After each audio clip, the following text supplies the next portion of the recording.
Hello, everyone. This is Alan Gauthreaux, your host of True Crime Man's Dark Imagination. What you're about to see is a rebroadcast of an interview that I did with FistFullofPodcasts discussing German serial killers, among other things. We had a lot of fun discussing that, even though it's a tragic event. We had a lot of fun doing it, exchanging information with David Lindlab and his wife, Christa. Now, they gave me very generous permission to rebroadcast this. And I'm hoping that we can get some traffic over on his channel because it's really very good. He discusses everything everywhere. Conspiracy theories, UFOs, anything you're interested in. If you like what you see, hit the like button, hit the subscribe button, and hit the bell so you'll be notified of any future episodes, of which there are some coming. Okay, I just thought you'd be interested in seeing this interview. Please try and tell your friends about David and Christa's channel. It's a really good channel. I enjoyed doing the interviews with them. And we'll see you soon. Bye-bye.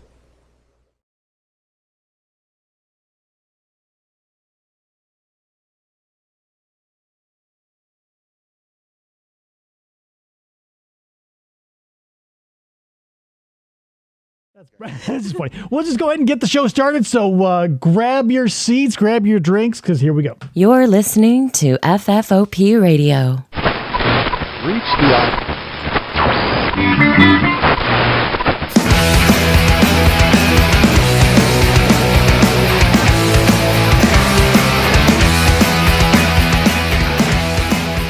Hey, everybody, and welcome to the show. My name is Dave, and this is, of course, another episode of Everything Everywhere, right? You read the show title, you've been listening to us jabberjaw and such, but I still got to do an intro because that's what a professional does with his guest. So sit back and allow me to introduce you to my locum tenens co-host for this episode, the man who is possibly, the best Boris Karloff impression I've ever heard. Yes, of course. Well, he's been on the show before. You know him, you love him. He's from True Crime Man's Dark Imagination. It is Mr. Alan Gauthreaux. Welcome, Alan. How are you doing? Thank you, David and Christa. I really appreciate it on this 9:55 on this Friday night. I'm having a great time. I always have a great time with you guys. Hate to see it come to an end. Well, good night, everybody. No, just kidding. Yeah, good night, everybody. That's our time. Well, you're wearing a green shirt with Dell on it, and Krista's wearing a True Crime. Because see, Christa respects me. Yeah, well, it's Flamingo Friday, so I had to wear flamingos under the green, and the Dell thing is an Easter egg for a friend. Christa is wearing her shirt. Mine, you cannot see. Oh, no, you can totally see. It's literally draped over the next chair. It never leaves the studio. It's very true. Krista, hold it up so you can see my name on the back of it. I want everybody to see this. Alan made these himself, goddammit, and they need to be seen by people. Bam, there's my name. And there's the front. I missed you now. Hang on. Bingo. Because it was feeding back through my speaker, and I had to shut it down. Let's see. I don't want to hold you up any more than I have to. Well, while you're trying to get your technical end figured out, let me give everybody here a little preamble. So as you can tell, we're going to be talking about true crime. We're doing German serial killers. And don't do it yet, gentle viewer. But in the description of this video, once you are ready, each serial killer we are talking about in order is linked in the description to Alan's channel. So you can see there's one for Carl, there is one for Fritz, and there is one for Peter, because that's who we are talking about. Hey. Okay. Nice. So bingo. And I cannot, so yeah, you're going to want to watch those videos because we're going to go and, blow hard and pontificate and go over all this stuff. But if you want the real details and the historical documentary. We got Matt Willis in the chat. Hey, Matt Willis. Welcome, Matt. Hi, Matt. Welcome, Matt. I got it. It's a joke. Okay. it's a little joke that shouldn't be out this late by itself, but okay. I got Basically. It. But you know what they call a man with no arms, no legs sitting on the front porch, right? Art? Matt! Matt. That's what you call a guy with no arms and no legs hanging on the wall. Art. Yeah. Okay, so. If you throw him in the pool, he becomes Bob. Yes. Oh my God. This is just going to get worse as we go along, isn't it, Chris? Matt Willis, I hope Chloe's doing well. If you put him on the edge of the Grand Canyon, could he be called Cliff? Oh. The jury's out on that one. I can't. I need more wine for this. Well, she's drinking and I can't. That's fun. I'll drink for you. Thank you very much. You're welcome. cheers. So let's get right into it. So let me get everything geared up here. So the first of our contestants, if you want to call them that, the first of our murderers. Now, this guy, we have the least amount of like hard evidence and or what do you want to call it? Okay, who are we talking about? Carl. We're talking about Carl Denken. Denka. Sorry. Oh, yeah, Carl Denka. Denka was he was known as the cannibal of Zembiche, and it was part of Silesia, in upper kingdom of Prussia. And he was born in 1860 in Munsterberg, Silesia, which later became Zembiche, Poland.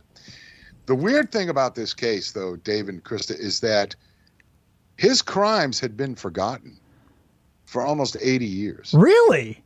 Until a historian actually found some stuff in a museum and brought it forth, and that they have a little area in the museum that he is that they actually made for Carl Denka. Now, That's Carl crazy. Denka was he was often referred to as, and we always hear serial killers like this, quiet and soft-spoken. He was just a nice guy. Yeah, until they take out an axe and wipe out the whole family. Right. And See? well, the funny thing I think that Carl Denka has above maybe any other murderer, vintage or otherwise, is like it starts out almost like it reminds me sort of Jeffrey Dahmer, because Carl Denka, got picked up because somebody escaped. And they basically arrested him on like, hey, he made a thing, so we're gonna bring you in and yada yada. But he was Papa Denka, like he was. Yeah, well, actually, it's always the quiet ones. And if we go back a little bit and find out, he was his father died when he was 25, and he left him a small amount of money, and he bought a farm, and he tried his hand at farming, and that didn't work. But he still owned the house on the land, and there was a small apartment back there. I think I sent you a picture of this apartment, and dank, just nasty, he was just very.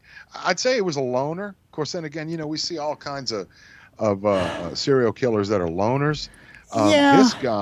This guy, when we get to, I don't know if we talked about, there was another one that I did, a guy by the name of Carl Grossman.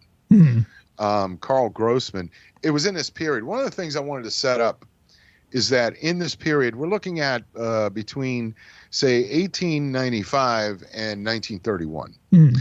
And there was a reason for this, that these killers were, I'm not going to say popular, but infamous. Right after World War I, Germany had fell into this decadence that no one had ever seen before. People performing sex on the sidewalks in broad daylight. The police officers were kind of like, okay, what do we do now? They were fighting to find a form of government since Kaiser Wilhelm had abdicated in 1918 before the German surrender.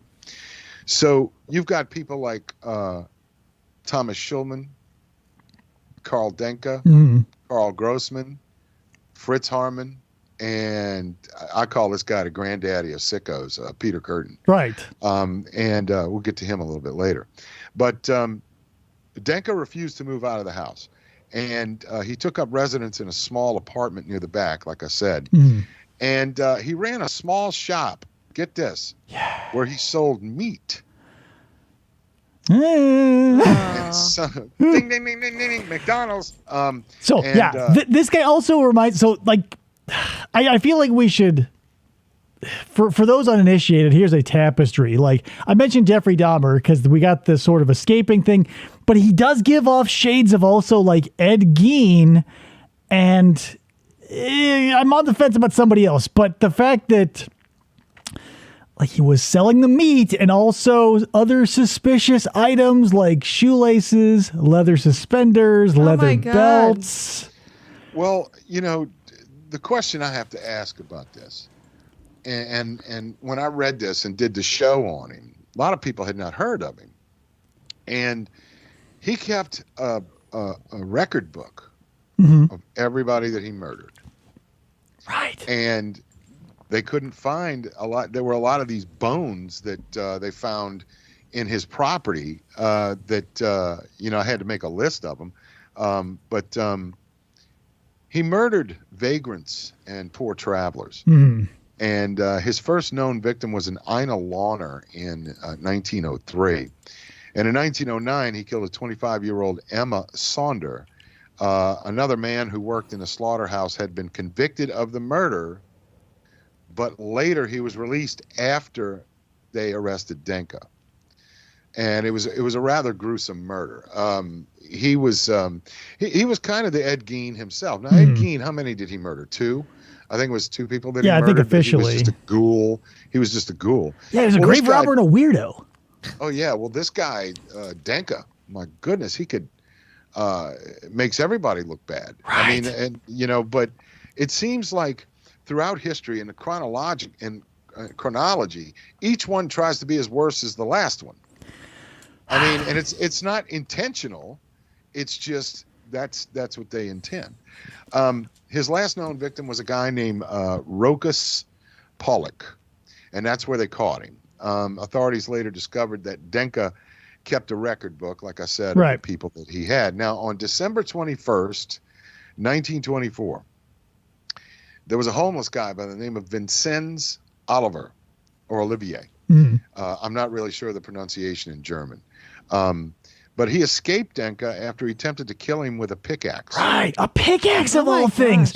Like, Man. the amount of times a pickaxe is used or potentially used as a murder weapon in vintage crime rivals the axe. If you go to one of our favorite cases, which is probably going to remain unsolved, is the Hinterkaifeck murders in Germany. That took place in 22 now. So that's in that period that I spoke about. This guy was brought to the police, and then Denka was arrested. Okay. Then the police searched Denka's home. Right. And this is good. So okay, but before we get there, I want to sort of set up the dark humor of this, because like from only you from the start, right? We get to hear like, he was just a happy, like everybody loved him. He was Papa Denka. Like he sold, pickled meat to people. He sold goods, quote unquote, to people. And the fact that, the police are like, we don't believe you, but we got to arrest you because the guy made a blah, blah, blah. And then imagine, so here comes the spoiler.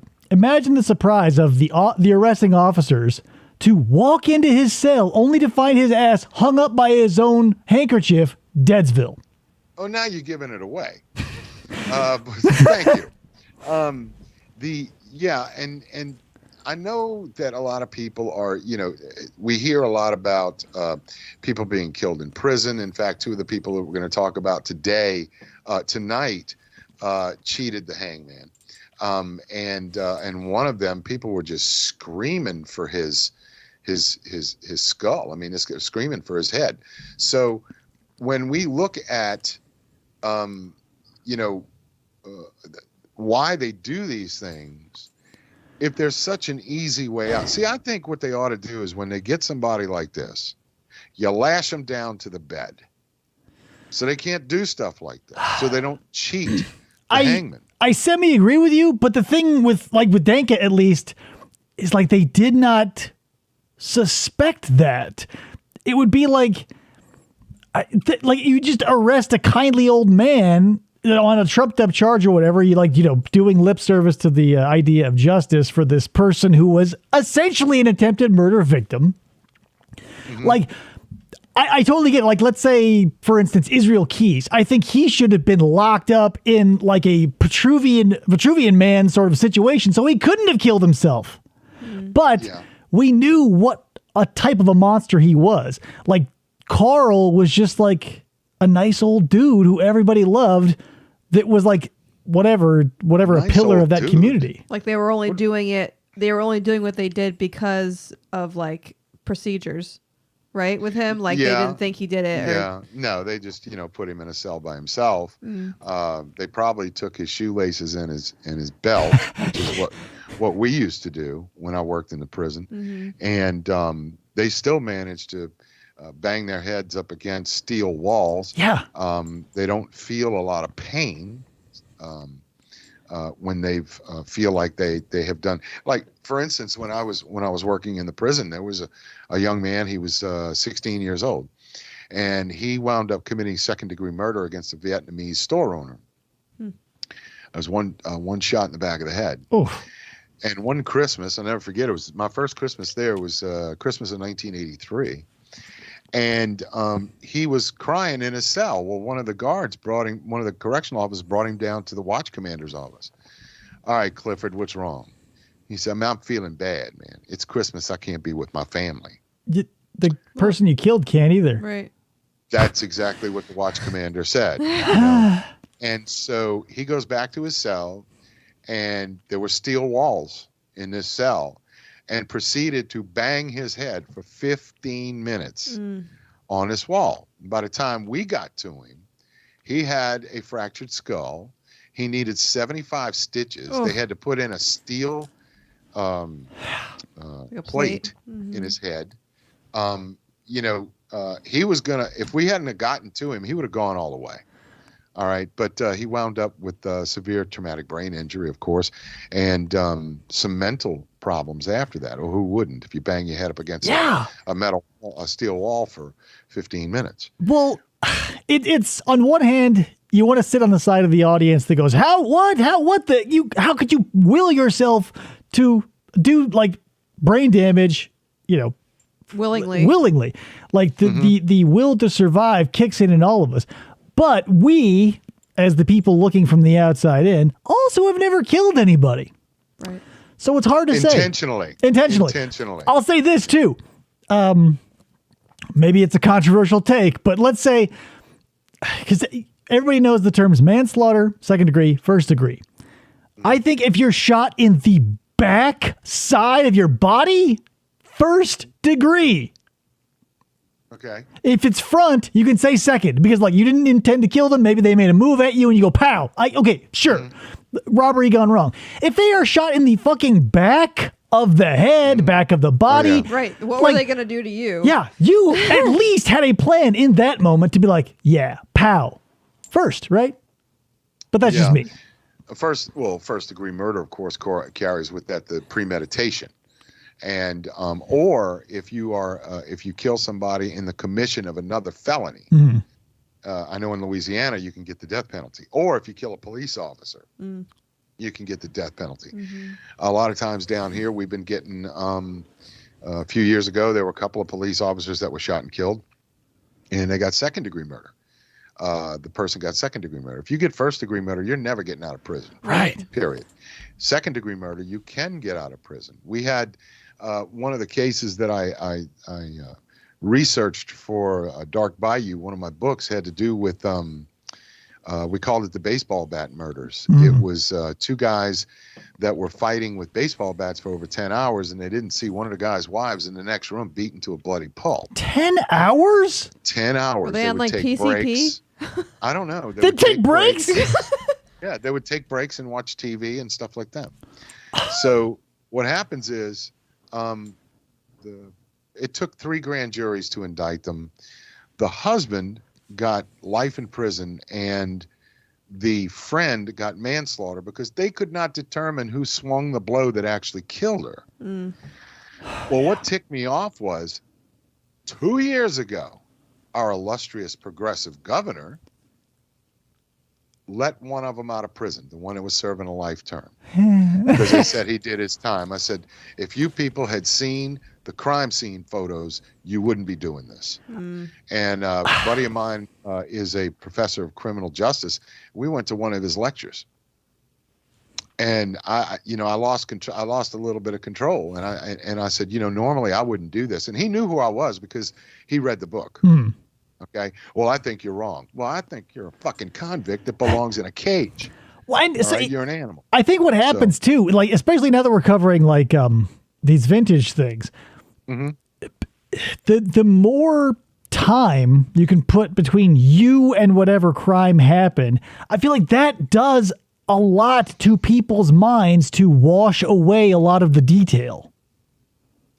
It does. It does. But then again, if you're in law enforcement, or you're in forensics, or you're in work with the coroner's office, or you work with the the DA, and you see the pictures of this crime scene, it's in color. Okay, used to be black and white. Now it's in color. The detail is right there. You can see what happens to these people and what could possibly drive someone. Because let me tell you something. Carrie Myers, the guy, the husband, he wound up marrying less than a year later. He married another woman less than a year later. I feel like murderers can get married easier than just an average dude on Tinder. Yeah. There's I'm sure there's a whole like if the Night Stalker or any of these other dudes can just be like, hey, you know what? Guess what? Prison's kind of rough. I wish I had a wife. And they can just like, yeah, fine. Write a letter. We got write a bunch of letters. Yeah. Jail bunnies or whatever they're called. Probably. And if he gets the impulse to kill his wife, what are they going to do? What are they going to do to him? He's stuck in the same place, over and over again. But Karl Denke was, like I said, he was a unique story because his crimes had been forgotten for 80 years until they started doing some research on it. And actually, I heard from somebody in Poland that actually, their English wasn't that good, but it's understandable, was trying to tell me who this guy was and you should do. And they got people on that make comments on my channel that say, when are you doing more German serial killers? They got a whole bunch of them, David. They got a whole bunch of totally. them. From the 1920s all the way up to the 2000s. But what happened was, let me continue it. When the police went to Denke's residence, I believe there was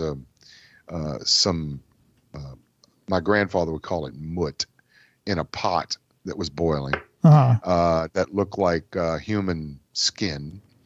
They found 16 femurs. Oh my God. Of which one pair of remarkably strong ones, 2 pairs of very thin ones, and 6 pairs and 2 left femurs.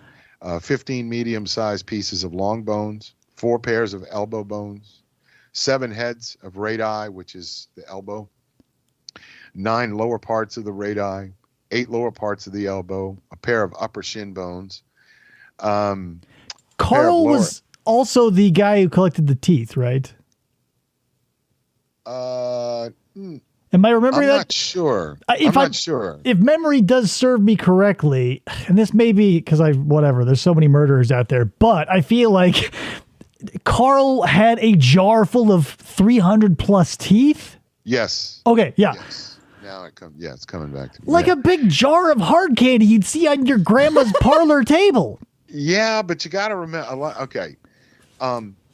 Let's soldiers in Vietnam. American soldiers would particularly take the teeth of foreign soldiers and make necklaces out of them. Ears too, I hear. Yeah, doesn't mean that they're murderers. It means that they want trophies. So it kind of falls in that same line. For sure. They also found a pair of upper arms and a pair of upper arm heads, a pair of collarbones, 2 shoulder blades, 8 heels and ankle bones.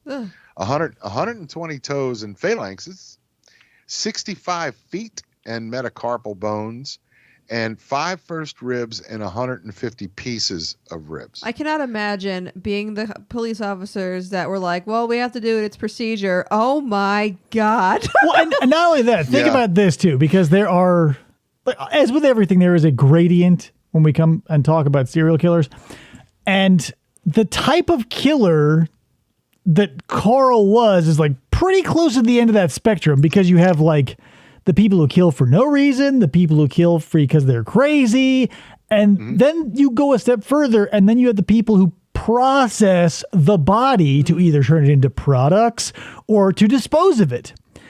And that, I believe, would take a little extra mustard, right? Because if you're going to kill someone and dump their body in a field, that's one thing. If you're going to kill someone, butcher them, tan their skin, braid their hair into shoelaces, sell their meat, put their teeth in a nice big jar. Well, that's why ladies back in the day poisoned people. They could just say, oh, he must have had a stomach problem. Like Christa Lindlab in Germany, when she killed the 4 people, at least 3 or 4 people, with just insecticide, and was just like, that it was a stomach thing. Well, that's what they thought about Florence Maybrick, too. Yeah, She had poisoned her husband, but I cannot believe how easy it was to kill someone back in the day, because there were so many. The state of medicine back then was not good, and so you'd be like, "Well, he must have died of apoplexy," which is medical talk for, I don't know, fucking put him in the ground. Something. I just out. Maybe he had syphilis. I don't know. Get him out of my office. Like they don't. Yeah, my money's on syphilis. This could be contagious. Yeah, the amount of, like, if you're into vintage true crime, the amount of times you'll hear the authorities label someone as dying from just a fit or from just like, dyspepsia. Dyspepsia. They swooned and suddenly were flying around with the angels, and they just close the book on that one. Like but that's it. We because it was so easy to kill, the ones who stand out really have to stand out, like right. Carl here. Oh, yeah. Well, I don't know if he did that just to stand out. Well, no, I mean, like, I think in context of, like, if you're going to look at vintage murderers, you go, well, there was poisoners and killers and they were dropping the bodies. Then you find the dudes who were processing carcasses, like they worked at the Hormel chili factory, like different ball game. Yeah. The thing about Karl Denke is, and this is going to sound really ridiculous, but I don't think he thought what he was doing was wrong. You're probably right. Because he was keeping track. Mm-hmm. Well, because they were livestock, essentially. Oh, yeah. And he kept the bones. Why would you keep the bones? I mean, it is weird. It's screwed in the head, basically, is what it is. I had an idea earlier today, too, that I want to bring up to you, because Karl Denke, like most serial killers, preyed upon the people who society had turned a blind eye to. Now, if you're into true crime, 9 times out of 10, they go for prostitutes because those people are seen as disposable by these sickos. But then I thought, oh my God, what section of the population is ultimately vulnerable and has no leg to stand on legally? Immigrants. Yeah. Let's say today, if someone were to go completely off their rocker insane and wanted to go start killing people here in Arizona specifically, it would be wildly easy to start knocking off undocumented workers like popcorn, and you would be essentially in the clear, because who's going to report them? They're not supposed to be here. Mm-hmm. And who even knows they are here, and who can they contact? Right. Well, look at Juarez. Right. It's right across the border from, what is it? I can't remember the name of it. Somewhere in Texas, right? Yeah, El Paso. Yeah. And for a long time, and even still, there's nothing but gunfire. There are mass graves on the other side there in Juarez. Yeah. Could they be MS-13? Could they be? But the thing is, if you wanted to hide a murder, that's where you do it. Yeah, Okay. there are so many recurring themes in true crime where by and large, if you're going to kill someone, you split into two camps. You're killing someone who you know personally and hate, or you're killing someone you don't know for the jollies or whatever your sick reason is. Mm-hmm. And like, what can there be done? There will always be these more vulnerable segments of the population, and like, the people that are coming across that are victims of the coyotes. Yeah, and let's look at the facts of reality that there's nothing anyone can ever do about that. Like, as long as people want to live under the radar, when you're like, the good thing, here's the thing, being on the grid or being off the grid, the good thing about being on the grid is if your blip disappears, someone's going to be like, hey, where'd that blip go? And then they'll turn your cell phone on, they'll find you some way. But if you're off the grid, let's say you're at the most traceable, a prostitute, at the least traceable, an undocumented worker, who and what and how, right? Mm-hmm. And Carl probably figured that out because every time his victims were people who were poor. They were transients. Those are the type of people that are just make for serial killers. Yeah. Not like if you look at what's his name? Ed Kemp. Yeah, the people that he killed were not like that. The people that he killed, they were missed. Yeah, or look at Ivan Milat. Like, he would take backpackers. Yeah. And again, like, you wouldn't think of a backpacker as being someone vulnerable, but when you say, okay, you're in a different country, you don't know. You're lost. No one you're knows rolling where you around are. with everything you own in a backpack. And if someone were to take that from you after they kill you, then what? Right. Mm-hmm. Yeah. I mean, but, I did an episode on Milat, and I took it down. Really? And and the reason why I took it down is because I had a lot of Australians when they call you a name or they tell you something's wrong, it's polite.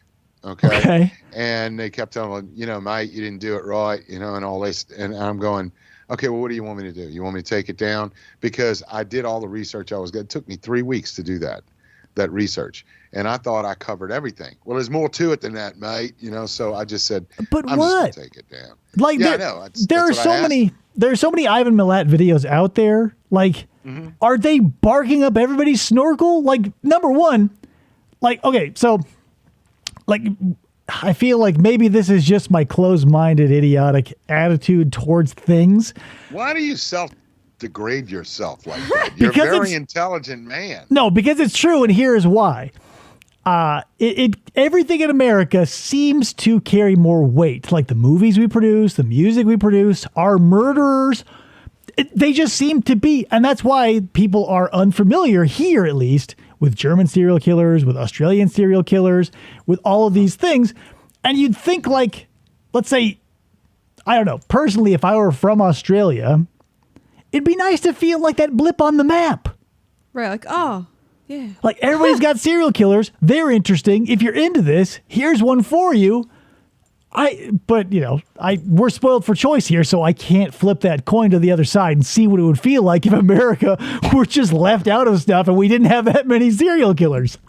Well, the one thing is that, you're looking at, you have anywhere from, and the FBI said this, you have anywhere from, say, 50 to 200 serial killers in the United States at one time. Right. Okay. Caught or not caught? Active. Oh. Active. Yeah. And if you look at near where I live, there's the I-49 corridor, which is near where it's right next to Texas. Mm-hmm. Okay, it's right Beaumont and stuff, but it's on the Louisiana side. There's been over 150 murders there that have never been caught. And it's the signature was similar for all of these, and they never caught him. Now, granted, he's not killing people every other day or every month, but it's I think they call it the murder corridor.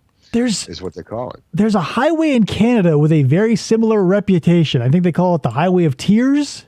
Yep. Same basic thing. Whenever you get, because here's the thing, scumbags strike where there's nobody there to watch. So I'll bring up this dude, the Blackout Ripper. Like, if you can imagine, like, if you're thinking, nothing gets worse than murdering. Taking someone's life is the worst. But then you can kick that shit up a notch and say, well, we've got a murderer running around the streets of London with a knife, just destroying women. And the reason he does it is because they have to turn out all their lights because of the German bombs. So you've got a despicable act now being perpetrated during a life-saving measure, and you've got it's cranked up to 11. Because, it's one of these prime times to have murders. If you think about, I think I did an episode on the Blackout. Yeah, I did. Blackout Ripper. He was sadistic. Totally. And the thing is that what kind of mind does that? I mean, it's ridiculous. I mean, when you got a hobby, okay. For instance, I don't know what your hobbies are. Mine are, I read. Okay. I cannot wait until it's like silence that I can read something, because I can read something for very quickly, right? And I can absorb it. See?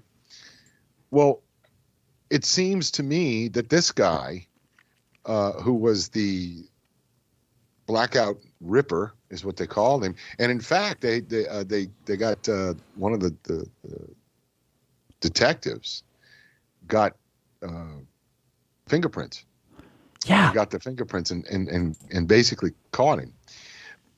But who does that? Oh, I'm going to go ahead and just strip some woman down, and I'm going to put my knife and just run it down her body and open her up, and it takes someone who is, I think, is sick. I mean, I'm not someone who can who is a professional with that. People will go, well, he may not be that sick. He may have he can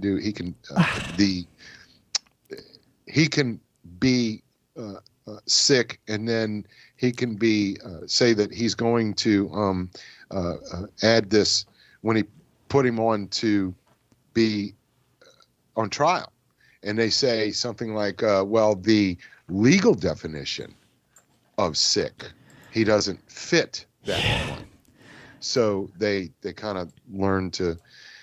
I just think, look, guys, he's so fucking lunatic. They ought to just put him on, shoot him. I don't. Yeah, what we consider like a get out of guilt or whatever free card is like so bizarre to me, because, like, let's say on the one hand, you've got the people who say, well, I was unaware of my actions and yada, yada, yada. And then you have the people who do, like, they knew, they were planning, but then they pull that thing where they go, you know what? In prison, I found Jesus, so I'm good to go. Open those doors. Like, I get why they do it, right? Because manipulators gotta manipulate. But what irks me is the people who go, you know what? I buy that story. And I go, how can you buy the story of a proven manipulator? Am I too hard on things? Maybe. I don't think so. The Russians have it very, very good. When what was his name? Why am I running out of? I'm having. I can't remember anything. The guy that he killed 52 kids in Russia. Oh God! I was trying to remember. He was It'll come to me. Chikatilo was in. Yeah, that's it. Chikatilo. That's Chikatilo. Okay. He pretended that he was nuts. They found him dead. I mean, not in dead, but they found him guilty because the 15 people that he killed. Two days after he was found guilty, they brought him into a room that had a drain in it. What? And the guy told him, "Don't turn around." Oh, yeah. One shot in the back of the head. That was it. Pop it in the back of the head. Is justice. But here's the thing. You got, so like Chikatilo, his plan was like, I'll pretend to be crazy, and it did not work in Russia. Then you have the acid bath murderer, John Hay, who literally, during his interrogation, is like, what are the odds of making it out of a mental institution, detective? What? Like, an idiot learns the words habeas corpus, and he's like, yep, time to start murdering people and using acid. Pow, pow, pow, pow. What? Oh, yeah. And it takes so long for them to, but see, what they don't understand is a lot of these people, they may not be, have a college education. They may not seem like they are intelligent, but they know what they're doing in order to get out of trouble. There's a species of cunning that can be used for good and for evil. And if you are a charismatic person, so let's do that. Let's move on to our next person, because I feel like he had charisma in spades. So up next, we're going to be talking about Fritz Harman, who, like, dear God. A lot about him. He was known as the Butcher of Hanover. Mm-hmm. And he was the sixth. He was born in 1879, and he was the sixth and youngest child born to Johanna, née Claudius, and Ollie Harman. Mm-hmm. Excuse me. And reportedly, Hartman's father married his mother when she was 41 years old, and she's 7 years older than him. And there was a reason for that. Money, yeah. Largely due to a substantial dowry. Yeah. And it would bring him some money. Didn't help his kids any. No. Harman Sr. was known to be argumentative and short-tempered. Through several affairs he conducted throughout his marriage, he contracted syphilis. Nice. Yeah. Who wasn't back in those days, though, right? Yeah, I know. and the thing was, what happened was they came up with this treatment for if you got syphilis. And what they used to do is they used to take mercury, and they would put it in the penis. Okay. And they used to say, what was it? One night with Minerva and the rest of your life with Mercury, I think it was. But he had little time for his children, and he was a notorious womanizer. Yeah. And Hartman's parents remained together until the mother's death in April 1901. When Hartman got older, he was very trim.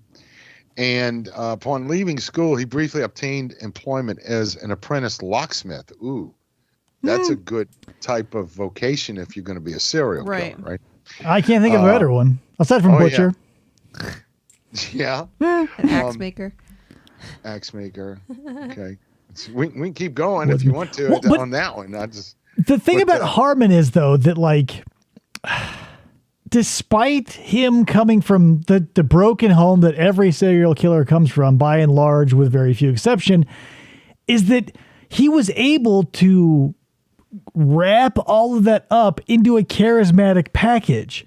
Because that's what gets you, is if you, like, charisma, when it's just displayed in front of you, feels completely guileless.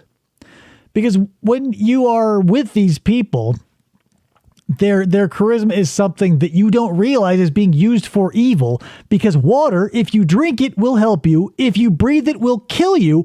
And there's a fine line Yeah. between those when we're talking about serial killers. If you look at, I'm probably going to get, I don't know if any one of your listeners are going to say this, but hear this, but Hartman was a predator. Totally. Okay? And most homosexuals at the time were predators at that time. I keep telling people, prove me wrong. Okay. Cause you've got Hartman, and Hartman had his, was it Hans Gans was his boy toy. Yeah, if you see the pictures right here, we've got the guy with the Hitler stash, which is always a great choice. That's Fritz Hartman, and then his lover is the little guy right here. Yeah, Hans Gans, and Hans Gans basically brought people to their death with Hartman, but the one thing that was really weird about Hartman is he kind of went along with society because he became a soldier. Yeah. After a while, and then he allegedly had epilepsy, and they released him from being a soldier. Which was, again, like, to go back and touch upon like the quackery of medicine in that time period. Like, it feels like he was just, maybe he did like the army, and according to some reports he did. And well, he was a good soldier. Yeah. All reports were that he was very good at what he did.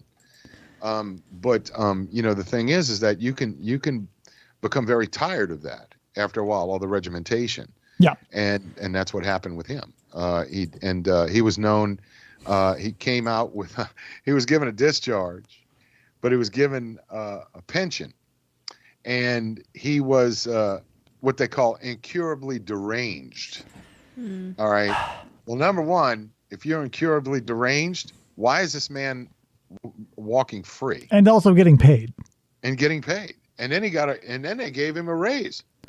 Okay. Well, so let me put this lens in front of the beam of light that we are showing here, because if you look at it, yeah, you will see a definite lineage of homosexual predatory serial killers. But I think that needs to be seen through the lens of like the time period, because when you because homosexuality was listed as a medical, like a diagnosis of mental dysfunction, right? Yes. For so long. Yeah. And when you demonize something, you vilify something, you criminalize something that is essentially just something that exists inertly and innately in humans, then of course that is going to drive some people to snap. Like, I think, the thing is that later on, when we talk about Hartman, before he met Hans Gans, he was a informant. Yeah. And when he was an informant, he would tell the police, okay, there's going to be a meeting of a bunch of homosexuals here. And then when they arrested all of them, they let him go. Yeah. Okay. And that's, it allowed him to do things that they were enablers. They allowed him to do things. Well, and also the way you describe that now really brings home the point that there's no like more poetic or like the only way I can put this is that he was an Uncle Tom for who he was. Like, the police are great at getting somebody to snitch on other people, especially if they are part of the crowd they are searching for. And if the thing they are searching for is something vilified by the public, then of course you're going to find Uncle Toms in every nook and cranny of society. And should we call them Uncle Toms, or should we just call them informants? Now the reason why I say that is because Uncle Toms are more of a racial type of thing rather than sexual behavior. Well, I'm just saying, like, Uncle Tom, in the fact that it's not necessarily race, but it is, you are turning on a selection of society that you personally identify with. Like, divorce the race from it. If you are a blank, and you are doing this of your own accord and or being forced to vilify rather, and or, rat out the people who you are in the same community with, that is, I'm not going to say it's as bad as striking at night like the Night Ripper or being like Carl Denkin, being a nice friendly grandpa, but there's definitely something, I don't even know how to describe it, like to turn what you are into something that I don't even know how to describe it. Like, well, let me try. If it guarantees you a certain modicum of freedom, then you can turn on anybody. Totally. And that's what I think happened. Was he became an informant, and he saw he could get away with it. There's also, he was able to actually gain access to younger victims as an informant. And the thing is that it's kind of like an undercover cop. Okay. There's certain things an undercover cop can do. He can't murder anybody. All right. They can do drugs while they're undercover, and they can't be held responsible for their actions. So when Hartman becomes an informant, then he sees a certain modicum of freedom, because he can turn his own people in. Well, by his own people, I mean people that had the same sexual proclivities that he had. And then he could go free. Maybe instead of an Uncle Tom, he's more of a Benedict Arnold. Okay. So it's similar in tone, but the fact that, because like, if you are a fan of criminal dramas and police procedurals, as I am also, you'll know that all of their CIs, confidential informants, like the dude on heroin snitches on heroin junkies. Like you don't inform outside of the thing that you are in bed with. Right. Yeah.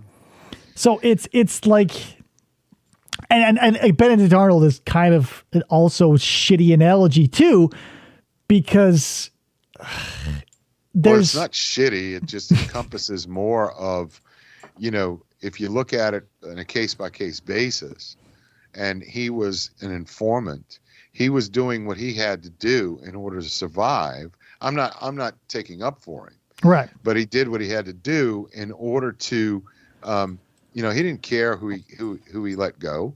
Or who he turned in. He really didn't. Nah. If we look at real hard at Hartman's case file, we'll see that he was a con man in a lot of things. I mean, he did. He tried to be, later on, he asked his father to help him have a business. The business went belly up. He was also accused of selling human flesh. Yeah. Okay? And he did what he had this thing that he called the love bite. I'm sure you did research on this. And he would basically, when he brought somebody into his apartment, and I think we got some pictures of his apartment that I think I sent you today, he would bite right at the Adam's apple. Was that, in my memory, I thought that was Curtin. No, that was Hartman? Okay, Hartman had the bite. He had the love bite. He called it the love bite. And he would bite their Adam's apples. Yeah, bite the Adam's apple. And basically break the. There's a bone there. Yeah. Trying to think of the name of the your bone. hyoid bone. Maybe? Hyoid bone. Yeah. You break that hyoid bone, it gives you access to the windpipe. Okay. But he didn't just bite and crush it. He would tear at it out of the throat. Yeah. So, there's so many different easier ways to kill somebody, than just biting them on the Adam's apple and crushing it. This was something about, it just, And the thing is, he had to do what was called a blitz attack too. You know, unless somebody, if you look at him and you look at pictures of Fritz Hartmann, he was not an attractive man. Even if you're homosexual, he's not attractive. Okay. So he's just sort of a doughy, middle of the road sort of dude. Yeah. And he, when he decided that he wanted to start murdering, it was very easy for him to do it. It was easy for him to kill, these little love bites that he was talking about. And when he finally gets arrested and he starts starts talking about the crimes that he had, when he got caught, he just confessed. Basically. Okay, you got me. Okay. And they found, I think there was some place where he was burning body parts. They found that. And he was, for me to just say that he was a sick guy, how do you quantify a sick man when people later were more sick than he was? Well, I think, okay, I mean, so if you look at Ed Gein, just a second, if you look Sure. at Ed Gein, and Ed Gein was wearing women's skin. Okay. I think that's a little bit more grotesque than what Hartman had done. So I'm sorry I interrupted you. Well, so I agree with you. So, and I'll call back to Carl for a sec, because we don't really have a breakdown of what Carl did to process his victims for whatever he did them for. With Fritz here, we have that. Like, he gave us the account of drinking the coffee, what he did with the organs, how he would cut the bodies, what he would put in the toilet, what he would put in the river.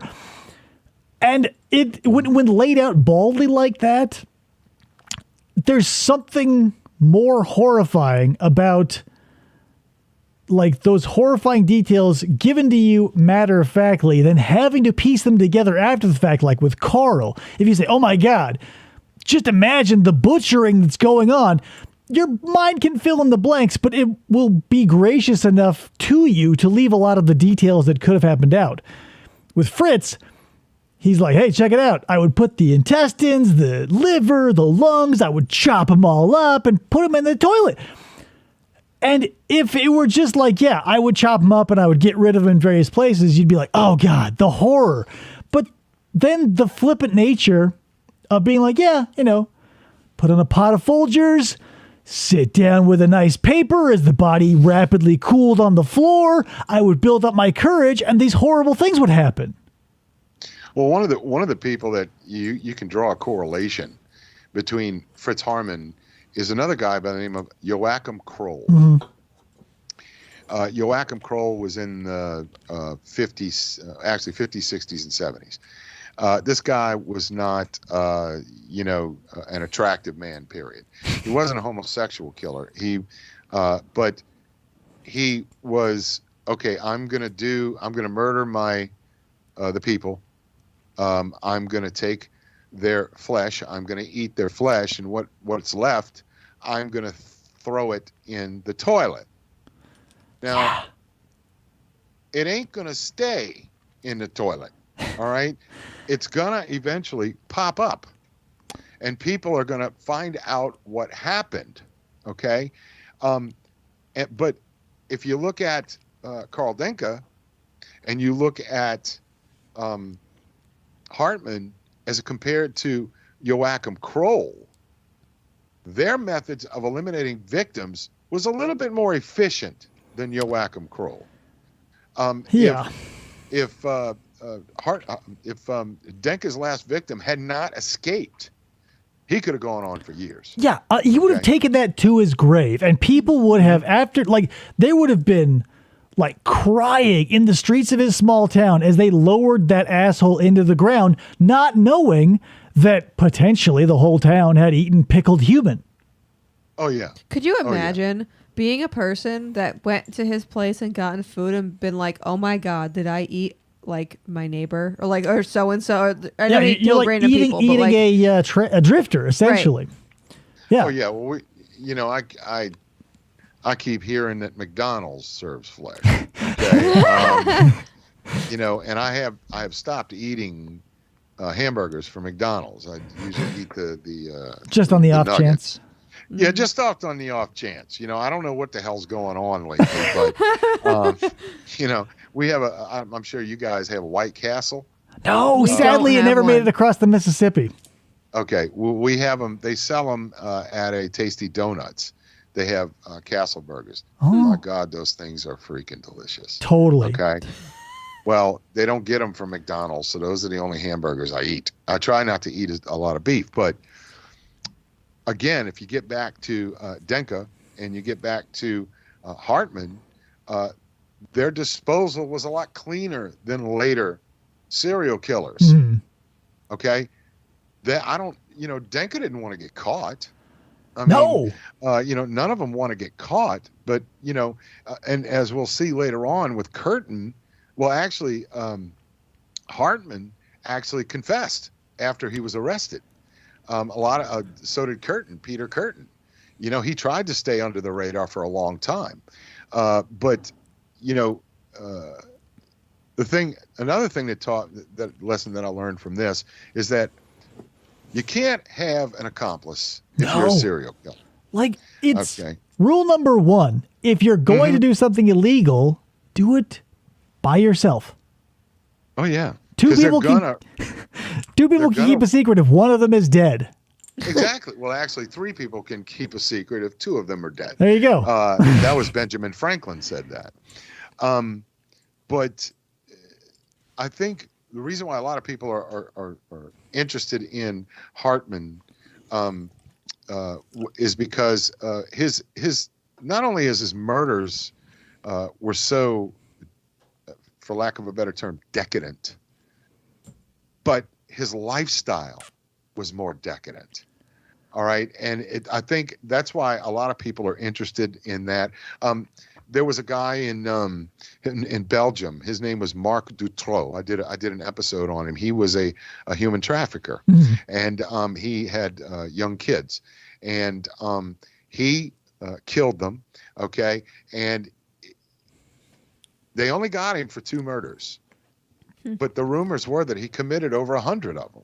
That's Well, always where does the that way. information come from? Where does that information come from that he killed over 100 people?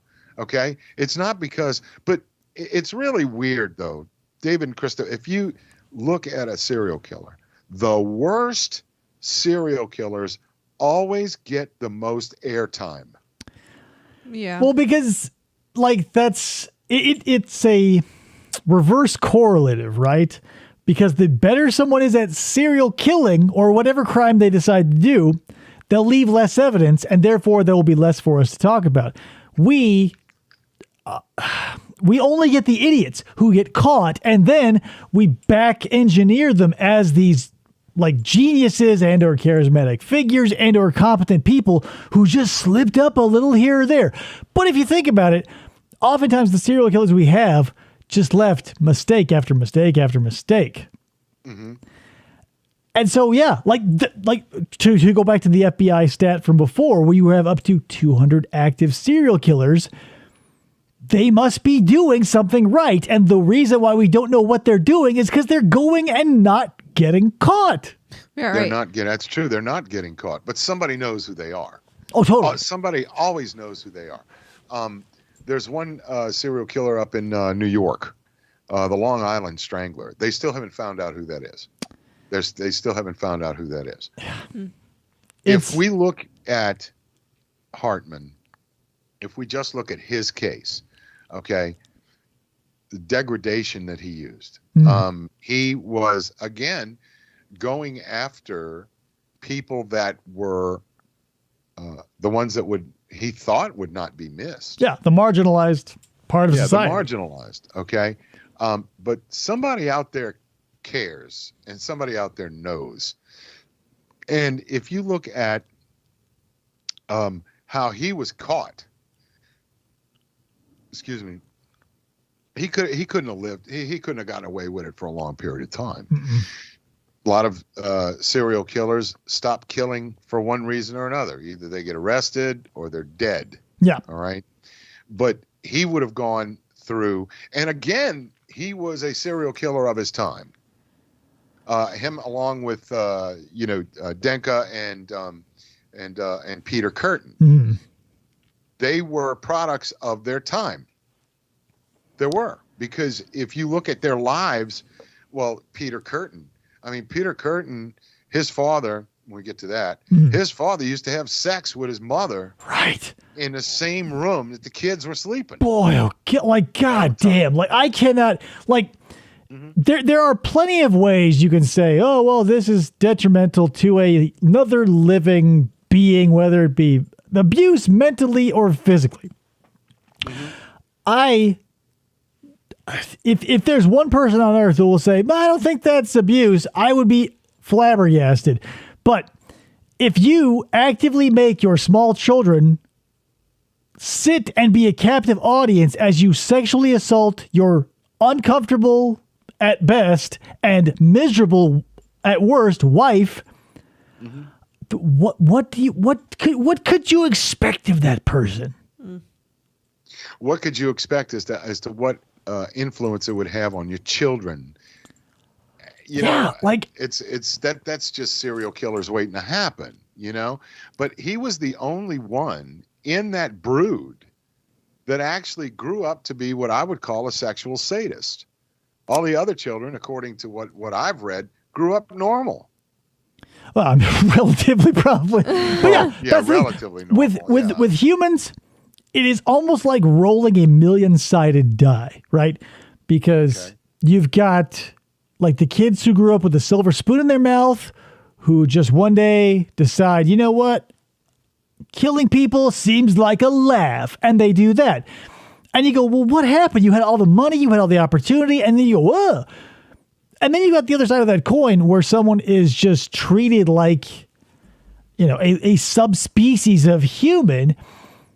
And on one hand, they can, as soon as they break out, there's some sort of savant on the piano or whatever, or the die rolls and they're a murderer. But you can't, it's kind of like Jack the Ripper. We'll never know who Jack the Ripper is, and we'll never be able to point to 1, 2, 3, or even 10 things in a person's life where you can be like, oh, bam, that's going to make him a serial killer. We've got the symptoms after the fact. Love of fire, hurting small animals, wetting the bed. But by then it's too late, right? Right, when you find out about all that. Yeah. It is. Why don't we do this? Because everything you're saying would refer to Peter Curtin. All right, let's move to Curtin. Let's finish with Hartman. Well, yeah, because all we got was. Oh yeah. So he killed those? He killed all these people, did all that stuff with the. I think flesh and the wildest part about this case is the trial. Well, how did he get caught? Did we talk about how he got caught, or did I completely miss it? How did he get caught? I think you missed it. So we're just gonna breeze past it. But anyway, no, a lot of people in his building knew that there were people going in and very few people coming out. Oh. Yeah, and always nosy neighbors. He thought he was going to get away with being an informant again, and a lot of people, And then I think what happened was Hans Gans was the one that turned on him. Mm-hmm. And there was they went to trial. They arrested him, and then he admitted it. Yeah, I killed these people. Okay. I've always wondered why it is that if somebody confesses to a crime, they still put them on trial anyway. Well, because of the amount of false confessions we've gotten over the years. Well, yeah, but if you can give them some sort of collateral type of evidence that they committed the crime, but there was clothes of the victim, mm-hmm. There's a couple of bones of the victim. There was a picture that I think there was one of the, I think it was in that was Peter Curtin. We'll get to him a little bit later, but the police knew it was him. They knew it was him. They knew he had done something. And then when he confessed, okay, you got me. And then Gans, he was the one that provided the eyewitness account that actually convicted Hartman. Which, all right? So, yeah. And then that sort of rolls into the drama of the case because, Fritz is vindictive, wants to take down Hans. And then, unbelievably, like in the 11th hour, in a clutch, Fritz is like, oh, you know what? I feel kind of bad about framing, quote unquote, Hans, who was definitely complicit in all that shit. Mm-hmm. But that Hail Mary at the end where he writes that letter right before he's let out to the guillotine or whatever, and he's like, you know what? Just kidding. He's a totally cool dude. Smell you later. And then boop, off with his head. Yeah. Well, the one thing that happened, this trial that took place was 2 weeks and 190 witnesses, which is a lot. Okay. I mean, there was no denying that Hartman did it. He was judged sane at his trial, and he was found guilty of 24 of the 27 murders and sentenced to death by beheading. And that letter that you talked about, he one of the statements that he had in the letter, he said, I quote, "I shall go to the decapitating block joyfully and happily," end quote. Yeah. And on the 15th of April, 1925, he is beheaded by guillotine in the grounds of Hanover Prison. And his last words were, "I repent, but I do not fear death." His head was taken from the body, and it was put in formaldehyde and used at the University of Mannheim. Yeah. They didn't get rid of the head until 2014. Oh my God. They burned it. Yeah. And Gans, I think Gans got out of prison in the late 60s, early 70s. Mm. And think about this. Gans was in prison from 1931, 32 until through World War II. So, I mean, this guy, but, if you look at what this, why would they keep his head? Why would they keep his head? It's kind of like there is a, God damn it. Now I can't remember who it is, but there's a famous museum that has a big box with a murderer in it, and his preserved body is in there, decapitated and all. Okay, is it decapitated or is it his skeleton? Because that's William Hare. Maybe. Okay, no, it's not. It's not Hare, but yeah, Hare they did keep for a long ass time too. I'm bad with names, but yeah, the amount of like serial killer heads that end up in collections, whether medical, scientific, or just as a gaff, is bonkers. Yeah, they study the brain. You know, that's basically, if you look at the Leopold Loeb case. All right, these kids, it was a pair of eyeglasses that got him in trouble. That they, killed this kid, Bobby Franks. And then they confessed. And then what happened was... So much for the perfect murder. Yeah, and they get... Clarence Darrow says, "We can't kill these guys. We have to study them." Well, that doesn't work. No. It doesn't work. So why would you keep the head? I think it's very morbid. I think it's very morbid that they kept his head. I think this calls back to our medical quackery. Because for some reason, in like around that time, the turn of the century, from like 18 whatever to 19 whatever early, for some reason, scientists and medical professionals thought that when they cracked open the head of someone aberrant, like a serial killer or whatever, that they would see like maybe some gears or a mouse or a bunch of bats would fly out. But 10 times out of 10, it is just a brain structured visually, just like everybody else's. Because what's happening is microscopic. It's chemical. It's electrical. So they cut open their heads and they go, "Yep, looks like a brain to me. I don't know. Put it back on the shelf." Well, yeah, they didn't have what we have now, so they can't see it through their eyes. But they kept doing it for so long. Like, I don't know who was the diehard fan of keeping heads so he could look at brains to see if he could figure something out just with a visual inspection. Kayla says, you want your own serial killer head for your studio's collection. We'll get to it, Kayla, because there is we'll talk about Peter Curtin in a second. Oh, yeah. But, so the fact that they took his head, and it's so wild to me. They'll do death masks and take heads and all this other stuff. Whereas, like, it just feels like even the human beings involved in law enforcement were just stuck on, like, the Barnum and Bailey freak show aspect of it. There was a movie a long time ago. Can you still hear me? Yeah.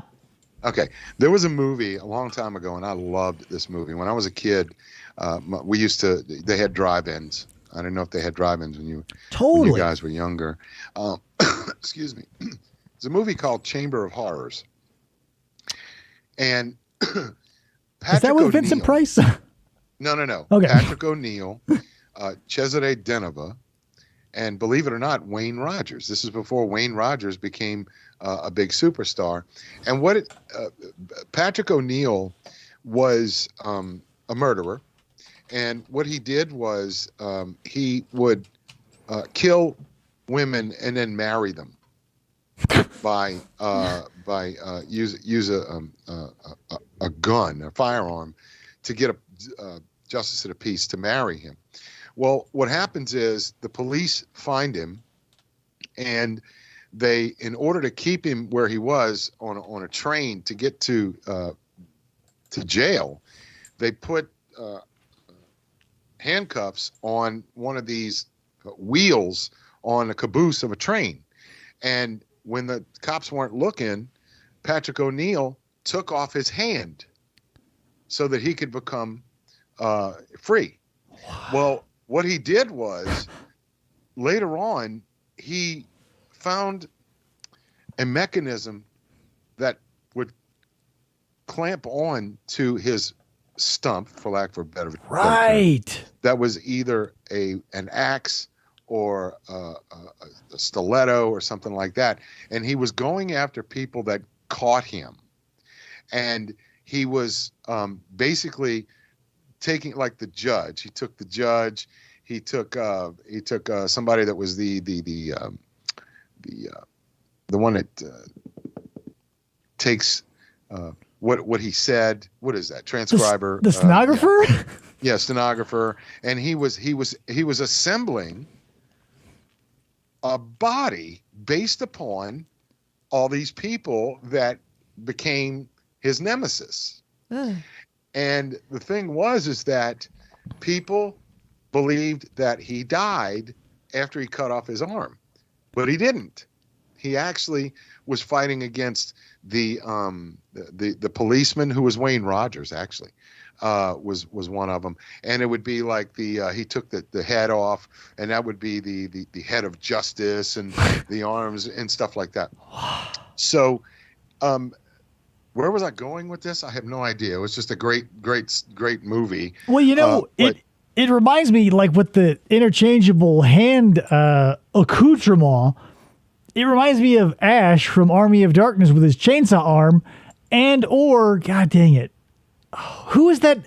Okay, the officer in Young Frankenstein with the wooden hand. He's got to move all over the place. Kind of puts me in mind of that shit too. Yeah. Mm-hmm. I knew you would pick a comedic type with that, but you know, for someone to say, you know, I repent, but I do not fear death. Hartman would have taken so many people with him, and it's ridiculous that you know, these people don't understand. As far as I'm concerned, there's no recidivism for a stone cold killer. No. Right. Okay. So, all right. You want to go to Peter Curtin, or you want to see if somebody wants to ask us questions? We could do hey, both. we'll do both. If you have a question about any of the killers or anything else that you want to run up mine or Alan's flagpole here, let me know. But as you can hopefully now see on the screen, we've got Peter Curtin. Also, play a sound for baked salmon. Baked salmon in the house.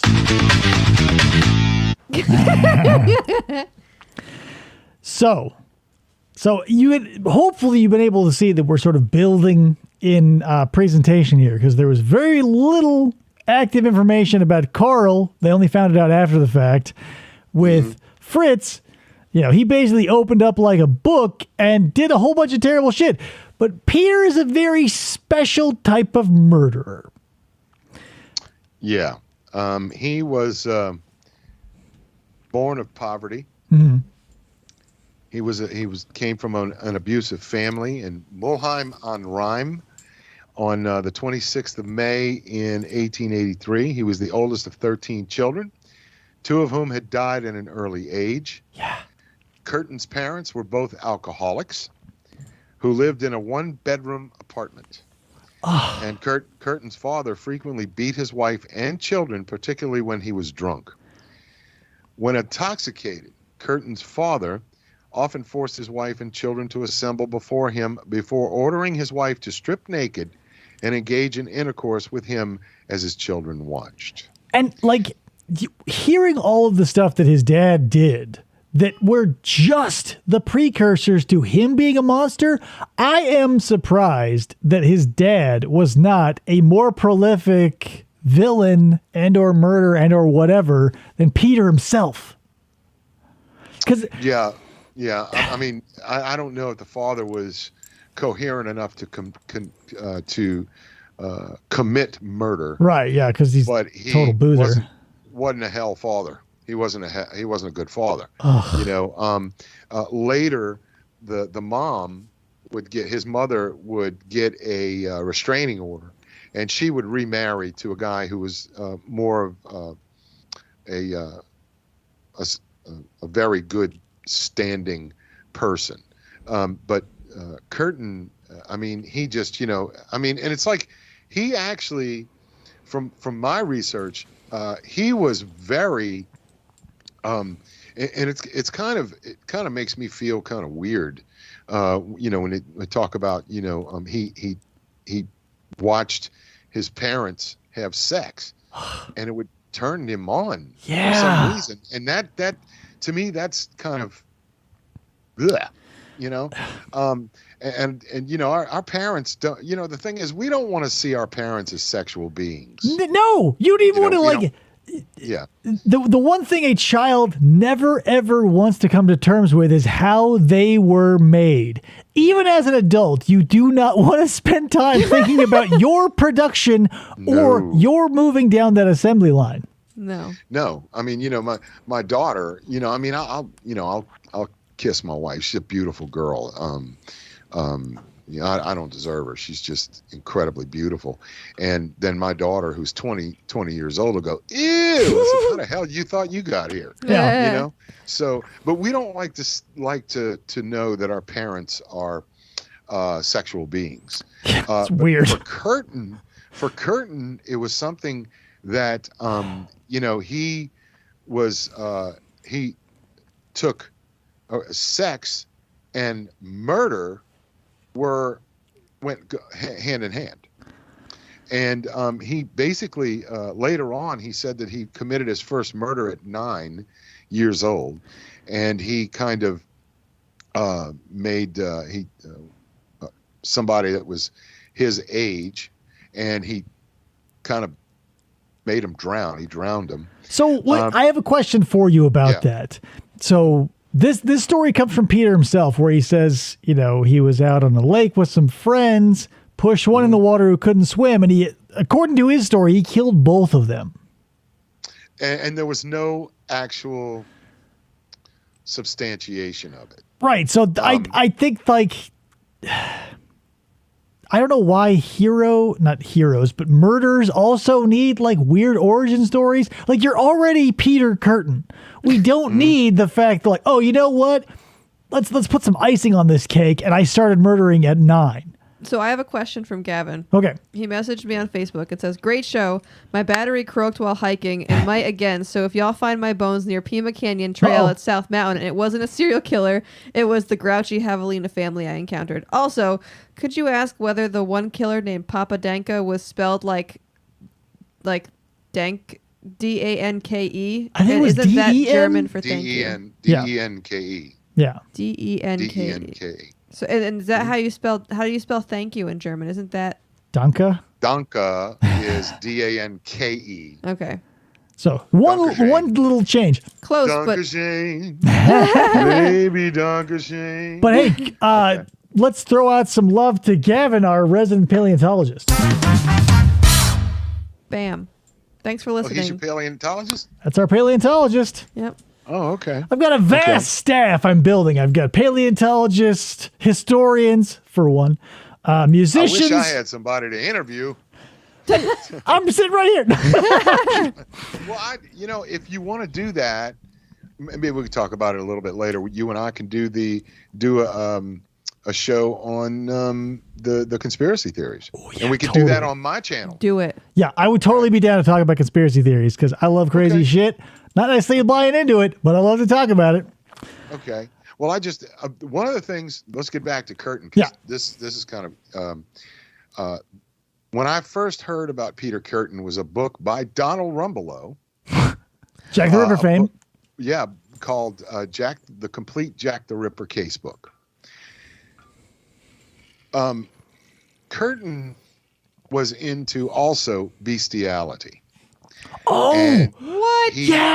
Yes. Yeah. He actually had sex with pigs and he would kill them while he was having sex with them. And yeah, I remember one of his stories in particular where he was like getting on with a lamb. And then he decided, but that's the thing, like whatever happy, quote unquote, happy accident this was, like after banging a sheep, he's like, oh, you know what? I'll try stabbing it. And it just like, that was the fuse to the powder keg. Oh my God. yeah. And that's what kind of started him into, I don't think he actually, drowned someone. I think it was more or less, kind of make himself a little bit more important than he was. Totally. He was having sex with animals, and he was taken under a wing of a dog catcher. Yeah. And the dog catcher actually showed him how to enhance his sexual heightness by having sex with these animals. That's where, So now that you bring that up, it's all coming back to me. And Peter Curtin is literally, maybe not literally, but virtually a perfect storm. Like, like he could have gone one way or the other, watching his father sexually assault his mother. Fine. He could have gone one way or the other, here. But the fact that happened, he was abusive, dad was an alcoholic, and then he also happened to just run into another dude who loved the sick shit he was in, that they shared an apartment building. Like, you could not have manufactured a more perfect scenario for someone to become an absolute... It's a perfect storm. It's a perfect storm for a serial killer, birds of a feather. He was forged in the crucible of murder and came out as pure as a goddamn diamond. Yeah, but the thing is that Peter Curtin was very sloppy when he committed his crimes, and his first murder was in May 25th of 1913 during the course of a burglary at a tavern in Mulheim am Rhein. He encountered a 9-year-old girl named Christine Klein. I think I sent you a picture of her. Right. She was asleep in her bed. And Curtin strangled the child, then slashed her twice across the throat with a pocket knife. He ejaculated as he heard the blood dripping from her wounds onto the floor by her bed and on his hand. Now, the girl's uncle was put on trial for that murder. So sad. And like because of a handkerchief with some accidental matching initials. Oh, yes. I think his name was Christoph Klein. And then you have, Curtin, Peter Curtin, or was it Paolo or something like that, Klein, but it was... brother just happened to have the same initials as the person who murdered his niece. Exactly. And he was ostracized by the family because they didn't know that, Peter Curtin had done this. Right. he also, 2 months later, in the course of committing a murder with the aid of a skeleton key, Curtin broke into a home in Dusseldorf. He discovered a 17-year-old girl named Gertrude Franken asleep in her bed. Curtin manually strangled the girl, ejaculating at the sight of blood spouting from her mouth before leaving the crime scene. Curtin managed to escape from the scene of this attempted murder and the earlier murder of Klein undetected. So she basically lived, Gertrude Franken. What gets me is it because you murder someone that you get off on that you're going to risk getting caught by sitting there ejaculating because you committed a murder? Well, and refresh my memory, because I believe Mr. Curtin here was someone who would also visit the bodies post-mortem. He basically injected himself into like what serial killers do. He would inject himself into the investigation. He would visit the crime scenes when they were bringing bodies out of a river, or he killed 5-year-old girls, man. Used a hammer, not only a pocket knife and strangling, but a hammer. That's you get a claw hammer in the skull, you're done. Totally. Okay? Yeah. Some of them, didn't. But also, he went after elderly women too. It wasn't just young women. He was just looking for after anybody with any sort of if he could get a leg up on whoever, that was the victim. Mm-hmm. Well, he also not only with the hammer, he used scissors. Yeah, the scissors with killing precision. He broke one of the scissors in the skull of one of his victims. But he hurt a lot of people, but he didn't really kill that many people. I think he killed maybe 6. But it was the deviance and the decadence that he used that caused people to be frightful of it. It was called the Vampire of Dusseldorf. Yeah. He just seemed to have almost no plan. Outside of getting a nice big pair of sharp scissors or whatever accoutrement he had to hand, it just felt like he was just roaming the streets waiting for whatever inspiration to strike.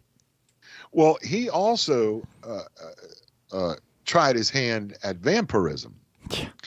And he basically slashed a girl's throat and started sucking up the blood from her throat. And he wound up throwing it up. Yeah, because you can't handle that much iron. No, you can't handle that much iron. And, it's just if we look at people that think they're vampires now. Yeah. If you look at people that, New Orleans is supposed to be a vampire cult down here. I don't know about that. True Blood? Yeah, something like that. And,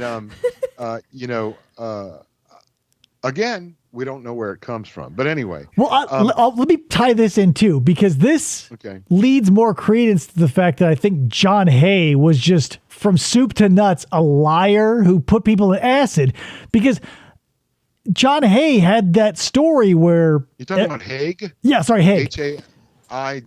Yeah, okay. John Haig. Okay. When he was killing people, he made up that, the dreams about the blood and the crucifix, yada, yada. And he talked about how much blood he would drink from each of his victims. And I go, bullshit. You cannot drink cup after cup of somebody's blood and not either get the shits, throw up. You're going to get sick. Yeah. Here, look at Peter Curtin. He puked. Keep in mind also, science is not where it was today back then. So maybe Haig did not realize that drinking blood would make you sick. But the fact that nobody else thought to call him on his bullshit either just shows you where they were. Yeah. Well, a lot of people don't understand that the human body is not designed to ingest the human body. Right. Okay. So, people, that's why you have things like Kuru and mad cow disease, because our bodies are not designed to ingest human flesh or human fluids, bodily fluids. Well, they'll make you sick. Spongiform encephalopathy. There are people. There are people that this is gonna TMI, I guess. But like after you have a baby, people eat their placenta for their nutritional factors. I've heard about that. Yeah, I've heard about that. That's a one-off eating your placenta or doing any of these things. I can buy because even if it doesn't make you sick, you're not going to pop out babies all the time and eat like placenta after placenta on a big hoagie roll. No, correct. It's just, it has a nutritional whatever benefits of whatever it has in it. But allegedly. By and large, the rule of nature is if you start eating yourself, as in your own species, shit goes haywire. Look at the Wendigo myth. Mm-hmm. Like, there are reasons why species don't typically cannibalize themselves unless they're weird and far out, like insects or stuff like that. Praying mantis. Scorpions will do it. Spiders will do it. Snakes will eat their own. Crocodiles will eat their own. But they're not doing it on the regs. Right. Like if you're they're doing it because they're hungry. Totally. But if a crocodile's only diet was other crocodiles, it would be fucked left, right, and center. Mm-hmm. But eating another crocodile every once in a while, fine. Like if Peter Curtin or John Haig or whoever wants to have a little bit of human flesh every now and again. Want a hand. Carl Dankin. Who are we to deny it? Yeah, okay? Let him have it. It's the weekend. You've been good. It's time for a cheat meal. So you throw a couple metatarsals down the hatch. That's it, man. That's it. You know. Yeah. A little Chianti. You know. I mean, when you get a cut, the first thing you do is put it to your mouth to try and stop the bleeding. So yeah, but but there's a difference between a little spot of blood and somebody sucking up a blood bank. Yeah, okay? Right. Of somebody else's blood. Yeah, also. but I mean, if you look at all these cannibals in the South Pacific, these people eat flesh, they consume blood, and they wind up with this disease called kuru, and it's a brain disease. It kills you. I don't know how they can go, well, this is the end product. Let me just go ahead and tuck in here. But when you look at people like Curtin, again, David, Christa, is it because the blood causes him to reach a specific climax, or is it the sexual facet, or is it the murdering facet? That's the thing. The human brain, if you want to visualize it, is this intricate circuit board, right? And the fact that we know almost nothing about it now, like current day, and then throw us back 110, 115 years or whatever, who knows? Like the fact that, the fact that psychiatrists and psychologists were once called alienists really speaks to where we were. Yeah.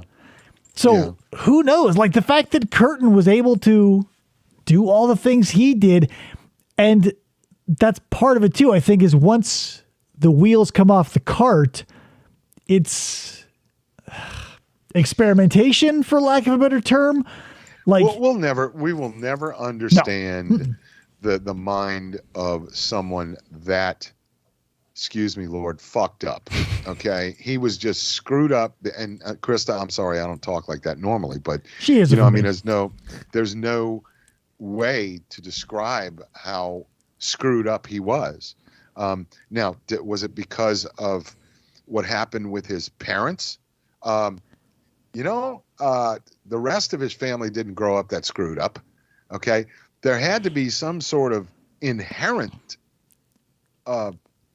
psychopathy there for him in order to do that and to seek. It's kind of like someone on heroin. Yeah. When someone gets hooked on heroin, they're constantly trying to get to that first high again, and they keep taking more and more, and that's what causes people to have overdoses. Yeah, the chemical cocktail that we hold in the 8 pounds that we keep steadily above our shoulders, if you're lucky, can be thrown off by as little as a few molecules. So it's impossible because, let's take drug use, for instance. You can do 1 million hits of acid and be the same sort of far out, like, whoa, man, peace sort of person you've always been. Or you could be one of those kids who, like when weed was made legal in Colorado, you fly your ass out there, go off the chain, and jump out of a hotel window. Right. There's no way you'll be able to be like, well, if he'd only done or not done X, Y, or Z. But let's get into the juicy bits of Curtin, because I teased it a little bit. Fritz lost his head. So did Curtin. And Curtin had an interesting take on how his execution would feel, right? Yeah, well, what I want to do is I want to go back to where he was caught. Okay. He had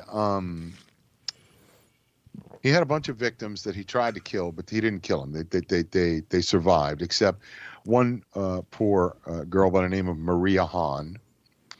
And Curtin first encountered Hahn, whom he described as, quote, a girl looking for marriage, end quote, on 8th August, and had arranged to take her on a date to the, get this, Neanderthal district of Dusseldorf the following Sunday.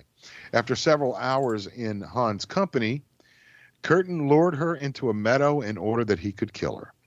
He later admitted Hahn had repeatedly pleaded with him to spare her life, as he alternatively strangled her, stabbed her in the chest and head, and sat astride her body, waiting for her to die. Now, she died approximately 1 hour after Curtin attacked her. Now, this is really weird.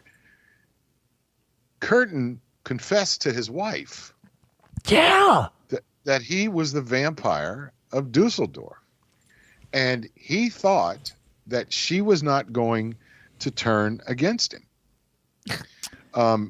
But she did. And he actually went after a woman by the name, he kept attacking people. But for some reason, he lacked any see-through-itness. He wouldn't finish it off, okay? He met a girl by the name of Gertrude Alberman, and he actually stabbed her in the heart, killed her almost immediately. He killed Alberman's sister as well. And he was caught when his wife actually turned him in, and he confessed. And the interesting thing about this was that there was a doctor that wanted to interview him and asked him questions about his life as a child and why did he kill people. The police actually arrested him. They found his apartment, but it wasn't as nasty and disgusting as Hartman's. If you look at pictures of Curtin, he's well-to-do. He's wearing a coat and tie.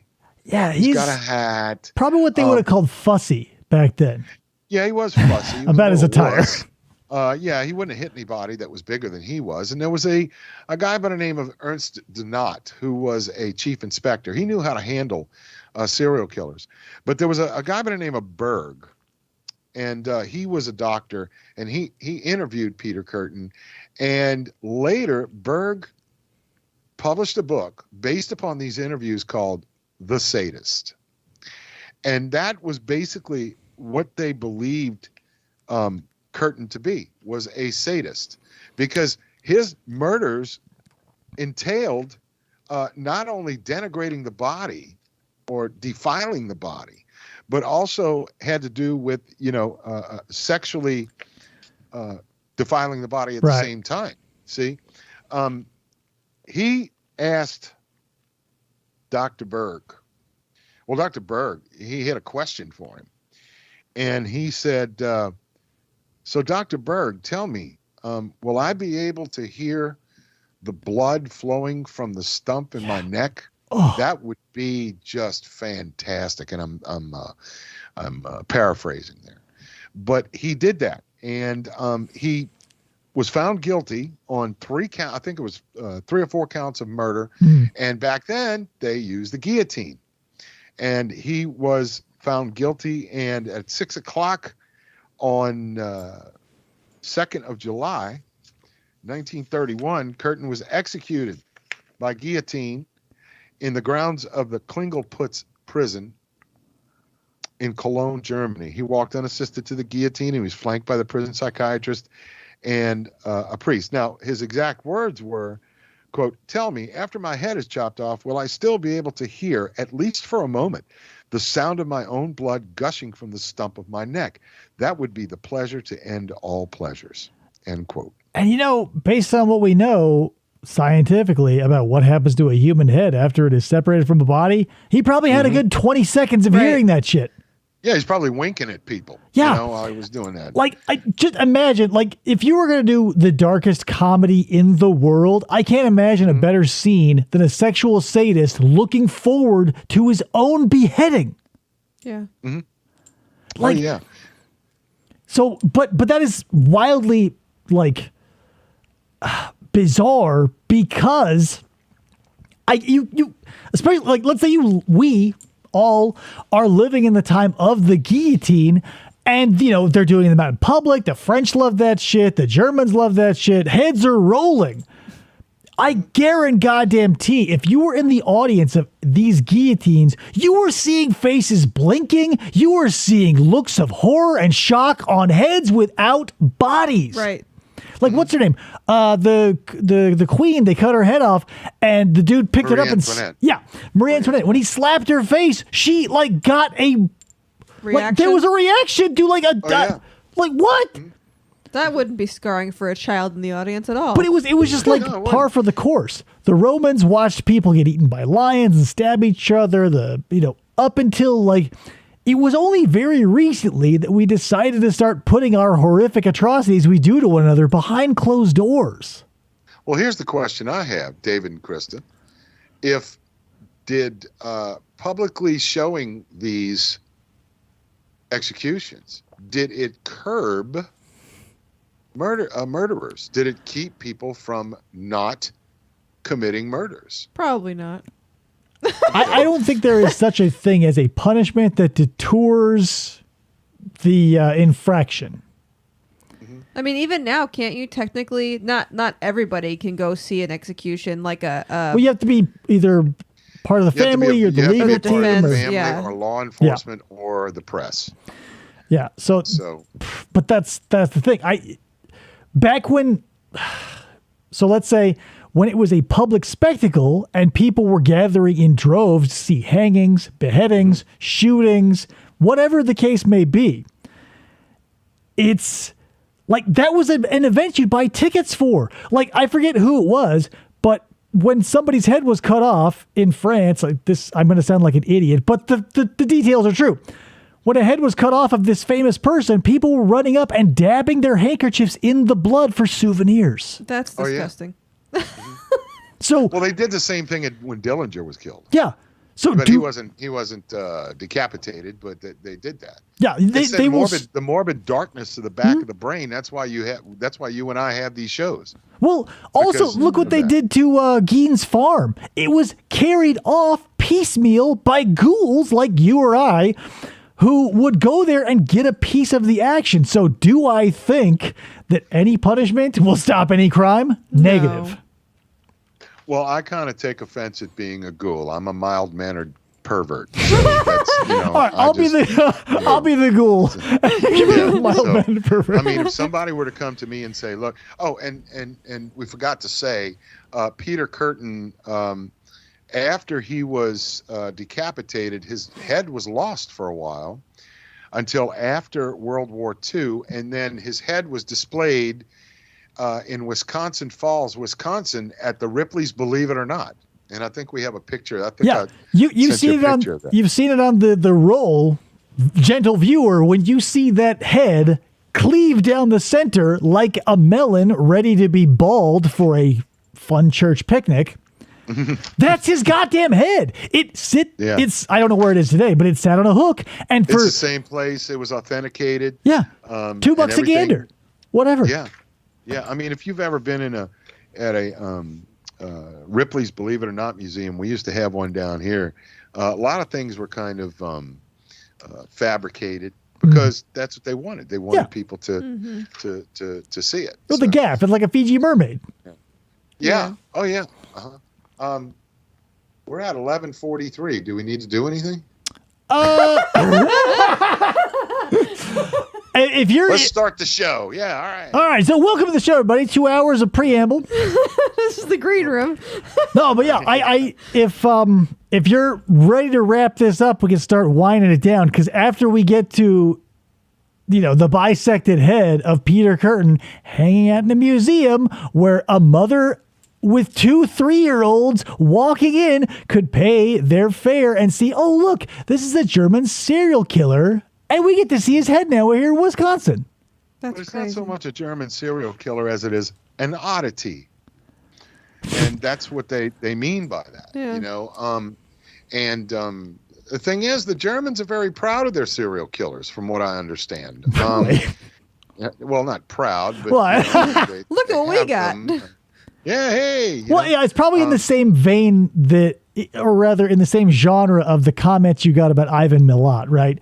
If you don't have much to stand on, anything needs to be accurate, I suppose. Well, that's the same like when we were the last live show. I feel like we were talking about, like, we talked about the serial killers in Arizona, and like what we've got the baseline killer or whatever. Yeah, we had the baseline killer. Yeah, and that's our guy. Yeah, and you've got Serial yours, and I'm like, shooter. I don't know about Connecticut, but there's probably somebody, but I have no idea. Oh yeah, every state has. What gets me is they put Madame Lalaurie in the same genre with serial killers, when actually she was just a sadistic slaveholder. There's been so many things that haven't been able to.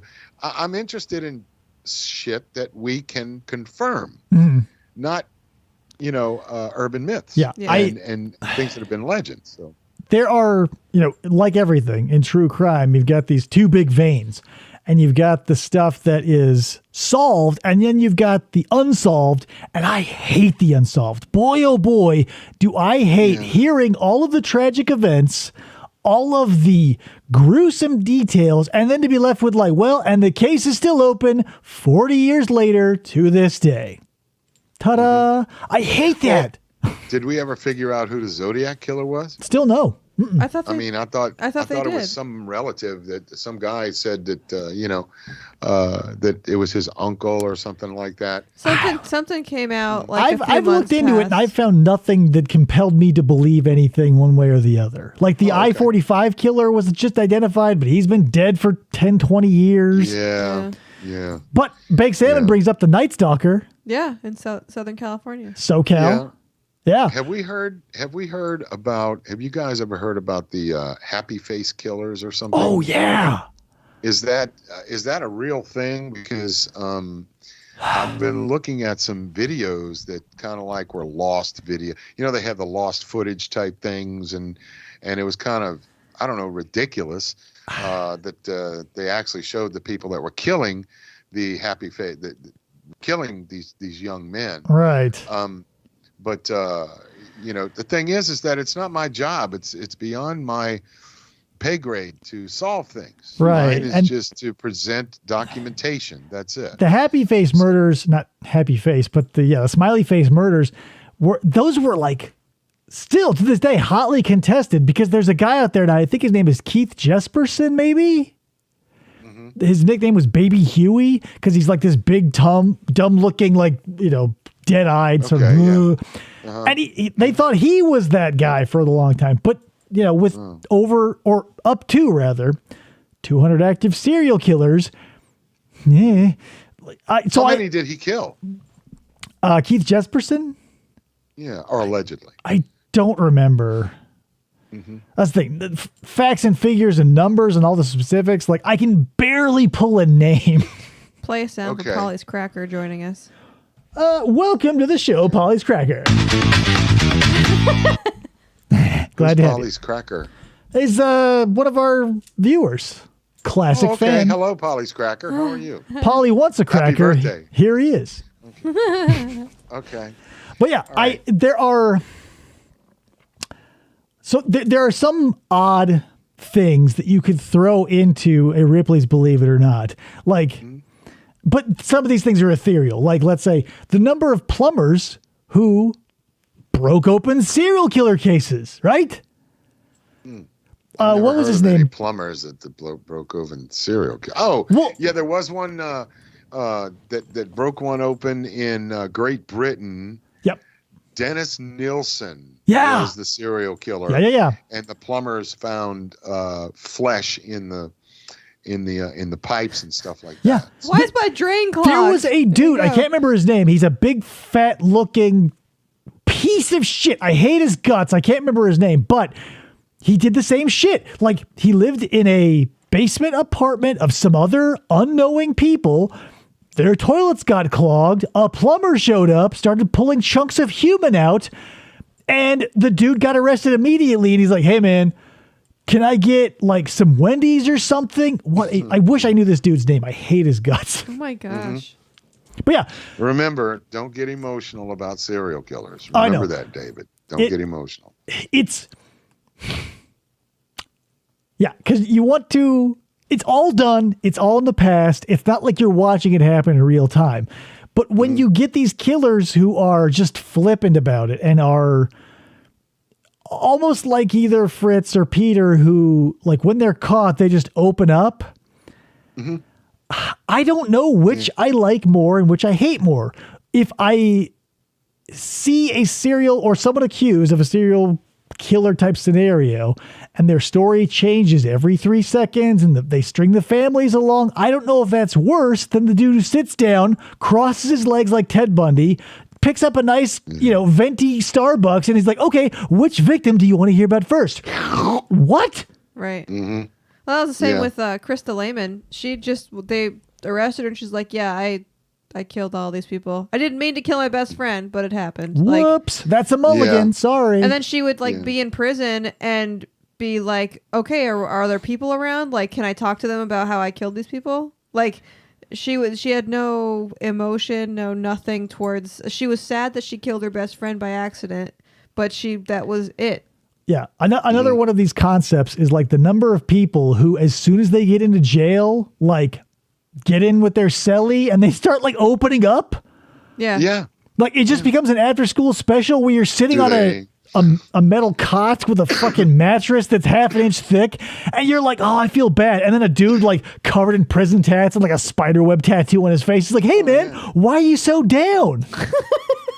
That's who you want to open up to. It's like, well, unless you're a complete loner or you are mute, you want to tell people what you did, allegedly. It depends on what phase you are in being caught, and the thing is a lot of people, serial killers don't have consciences. No. So they either have to be tricked into it or told, look, okay, game's up. All right, this is done. Yeah. One of the cases I'm going to leave you with this was Henry Lee Lucas and Otis Toole, who allegedly killed Adam Walsh. Oh, right. But I have heard that it was not Otis Toole. It was more closer to Walsh's family that killed Adam Walsh. But again, conspiracy theory, and we can talk about that again. That's the problem with, I shouldn't say problem, but that's one of the intricacies of true crime is like, if like very few cases are solved unequivocally, right? Like not every murderer is going to be Ed Kemper, who's like, yeah, I did it. Here's the thing. Like, hey, I'm Jeffrey Dahmer, or I'm Ted Bundy, and here's all our stuff, and yada, yada, yada. And we're all sort of in this quagmire together, and people who want to study them, people who want to, but I don't think there's anything we can learn from serial killers aside from their personal history. Yeah. And it doesn't lend, that type of psychopathy does not lend into preventing further serial killers. Yeah, because how could it? Yeah. I don't see it. To prevent serial killers, you would have to ensure the impossible task of every human born receiving some form of treatment that most of us find acceptable. Now, with that many caveats, how do you think that's going to go? Right. you can't just go, okay, we're going to study this. And the thing is that behavioral science and profiles are an art. They aren't a science. Okay.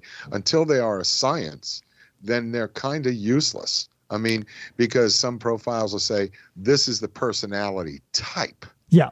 Well, what if you have a personality type that likes to write letters to the police? They exhibited serial killer behavior, yet they haven't killed anybody. Right.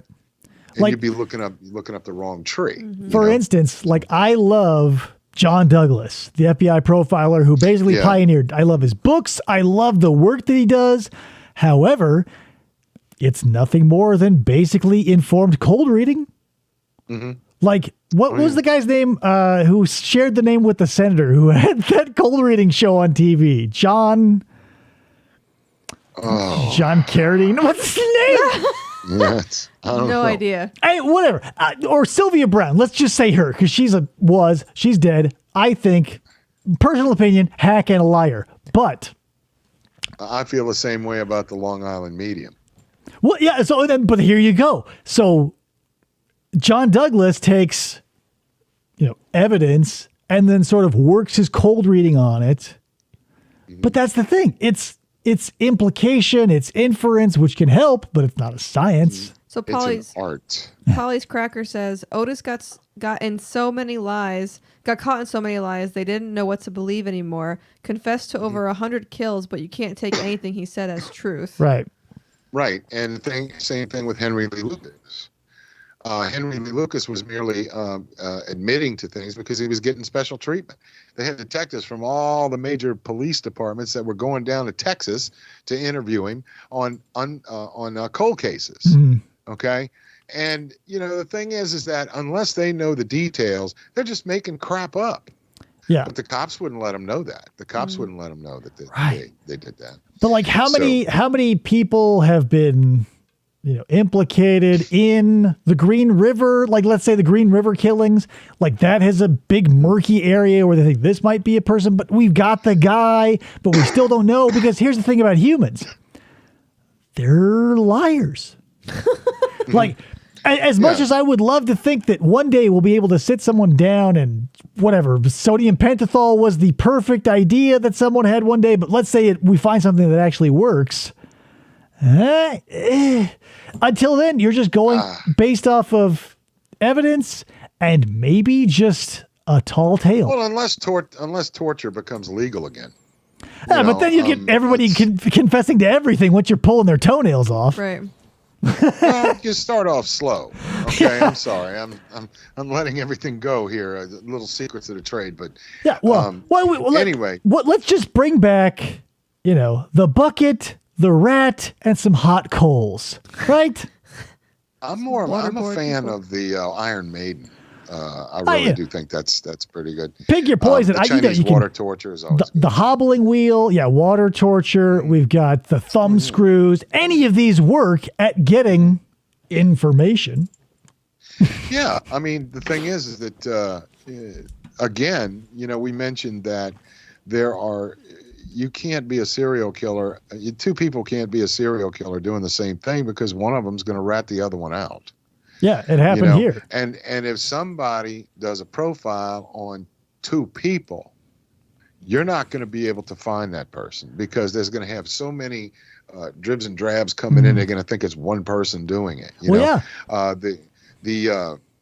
was it? The Stranglers in California, Angelo Bono. I think it was. Oh yeah, Bono and his dipshit cousin. Yes, his cousin. They found him because they both, they actually held the same sexual proclivities, so it was easier to find them. Hillside Stranglers. Oh yeah. The Hillside Stranglers. We had that here too. I think I mentioned in the last show, but like back in early aughts, like 2008, we had the baseline killer and the spree shooter. And for a long ass time, they thought that was one dude. Then they thought it was two dudes, and it turns out it was three dudes. Mm-hmm. Wow. Okay. So, but that's the thing. You're looking at the evidence of something, unknowing how many people are involved. So yeah, it's cold reading, but sometimes it works. It's why psychics still quote unquote, come out of the woodwork to offer their quote unquote services to the police. Because if by the grace of whatever God or deity they are praying to, they get something right, they're set for life. You're Sylvia Brown. You're John what's-his-nuts. Edwards. John Kerry. Maybe? Carey? No, John- John Yeah, Edwards. John Edwards. Oh, John Kerry, definitely. Yeah, John Kerry. He's a psychic, right? John Edwards. John Edwards. Sicko. He talked to the dead. It doesn't matter. Yeah. You can't. There's no such thing. I'm just saying that's what his Whatever. That's what his stick was. So, tell you what, we're going off the rails a little bit. So why don't we start wrapping it up?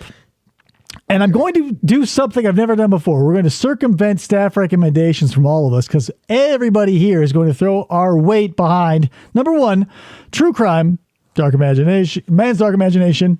The links to the killers we discussed are in the description of this show. So if you go like, hey, that was interesting. Now I want to know the facts instead of somebody me. Watch Alan's videos. Go to his channel. Watch about the Blackout Ripper. Alan, remind everybody of your books, obviously. Give me those titles. Dark Bayou, Infamous Louisiana Homicides, and Bloodstained Louisiana. 12 cases, 1896 to 1934. And I have a book coming out in the fall called Southern Evil. So it's going to be murderous tales of racism and jealousy and all kinds of things put out by Touchpoint Press. So that's going to be in the fall. If you're like me and are persnickety about details and like to pick shit apart, there's one channel out there that has basically a bulletproof shield of being like, I don't know. And it's Alan, because he will research these things and bring you actual photographs, actual testimony, actual evidence. It's all out there. It's out there. People just don't know where to look for it. It's not hard, but you need to have the mind of an educator to put it in such a way that you have on your channel. Yes. Oh, okay. Thank you. So that's what separates. Like it's the difference between like your competent, agile of mind or whatever civics teacher versus the person they send in when that person is sick. Yeah. To just give out I don't think a pop quiz. I wish they'd let me teach a course in true crime. I really do. But the problem is it's not transferable. Right, because then what do you do with it? Right. Yeah. It could be an elective. But if we could do that in the colleges where I work, man, we'd have full classes every semester. Right, like and for no other reason than like just for the fuck of it. Like the college, I don't want to get started on college, but if college offers you things that like, hey, in between math and all the things that we say that you need but actually don't, you can take some fun stuff too. We'd all be like, woohoo! But fine. But I'm going to double down. Check those links in the description. Go down the rabbit hole of Alan's channel. Check out his books. Check out his stuff. Look at the shirt my wife is wearing. He made it. It's cool. Just do what you can to support someone who actually, puts in the legwork. You know what I mean? Like I am here simply to draw attention to Alan because I have no expertise nor knowledge. However, I think you should be listening and or looking at someone who has all the things that I don't. Well, we're going to do a show. We're going to do one on conspiracy theories. We'll do it on your show, we do it on my channel. It's no big deal, but it's midnight here, and I'm really tired. Totally. David, can I go now? Yeah. I'm sorry to keep you up so long past your bedtime. Also, if you're watching this and enjoy our back and forth, look at our other episode where we talk about the Axeman and all that stuff. It was very fun. Yes. Alan, everybody in the typing square who came to interact, I want to say thank you to all of you because this has been, again, I'm going to call this a wild success. Yes. Yeah, it's some sort of wild thing. Yeah, that's success. Yeah, okay. Here we have Alan invoking Tone Loc, right? Wild thing. Anyway, guys. Yeah. Now that I'm losing you with references, let's actually start winding down by hearing the theme song. Thank you, everybody. Thank you, Alan. Thank you, future people. Thank you. Yeah, I appreciate it. We'll have you back on to talk about more wild stuff in the future. I guarantee it. So until next time, everybody, thank you for watching, and we will catch you next time on another live episode and or the recorded episode of the podcast, and yada, yada, yada. We'll catch you later.